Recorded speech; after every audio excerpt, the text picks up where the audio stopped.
ዛሬ ዓለም ሁሉ የፍቅረኛሞች ቀን በደስታ እያከበረ ቀይ አበባዎችን፣ ስጦታዎችንና ፈገግታዎች ይታያሉ። ነገር ግን ከዚህ በዓል ጀርባ እጅግ አስፈሪ ደምና መስዋዕትነት የሞላበት ታሪክ እንዳለው ማን ያውቃል? ዛሬ ወደ ኋላ 2000 ዓመታት እንጓዛለን።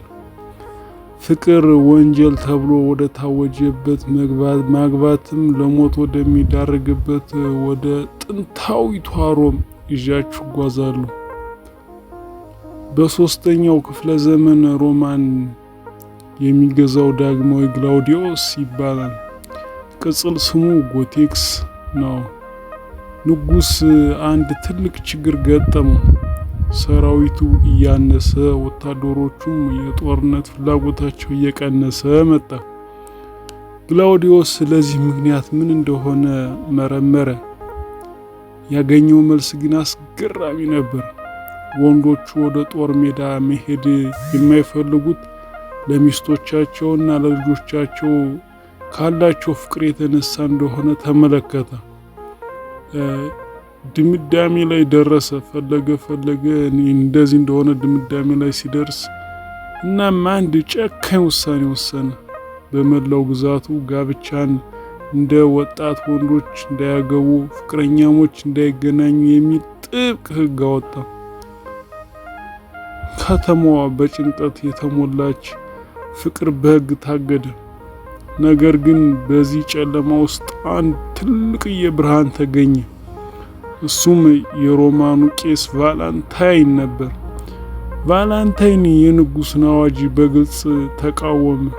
እግዚአብሔር ያጣመረውን ሰው አይለየውም በማለት በሚስጥር ፍቅረኛሞችን ማጋባት ጀመረ። አስቡት፣ በሌሊት በድብቅ ንጉሥ ቢሰማ ለሞት እንደሚዳርገው እያወቀ ለፍቅር ሲል ሕይወቱን አደጋ ላይ ጣለ። ብዙ ወጣቶች በቫላንታይን አማካኝነት በሚስጥር ተጋቡ። ነገር ግን ሚስጥር ለዘላለም አይጠበቅም። የንጉሥ ወታደሮች ቫላንታይን በቁጥጥር ስር አዋሉት። ወደ ጨለማው ወህኒም ተወረወረ። እዚያ እያለ ግን አንድ አስገራሚ ነገር ተከሰተ። የወህኒ ቤቱ ጠባቂ የሆነው አስቴሪዮስ አንዲት አይነ ስውር ልጅ ነበረችው። ቫላንታይን በእስር ቤት ሆኖ እያስተማራት ያጫወታት ነበር። በታሪክ እንደሚናገረው ቫላንታይን በጸሎት የልጅቷን አይን እንዲያበራ አድርጓል። ከመገደሉ ጥቂት ቀደም ብሎም ለዚች ልጅ ደብዳቤ ጽፎላታል። በደብዳቤው መጨረሻ ላይም እንዲህ የሚል ቃል አሰፈረ። ፍሮም ዮር ቫላንታይን የሚል ነበር። የፀሐይ መውጫ ቫላንታይን ለሞት ሲወስድ በመጨረሻም የሚያምር ቀይ አበባ በየካቲት 14 ቫላንታይን ለፍቅር ሲል በሮማ ወታደሮች ተገደለ። ንጉሱ አካሉን ቢገድለውም የጀመረውን የፍቅር መንገድ ግን ሊያቆመው አልቻለም። ቫላንታይን የሞተው ለፍቅር፣ ለጋብቻ፣ ለሰው ልጅ ነጻነት ነው።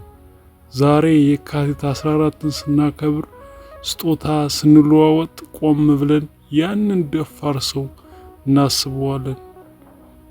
ፍቅር በሕግ የማይገደድ በጦርነት የማይሸነፍ መሆኑን በተግባር ያሳየው የሮማው ቄስ ቫላንታይን ታሪክ ይህን ይመስል ነበር።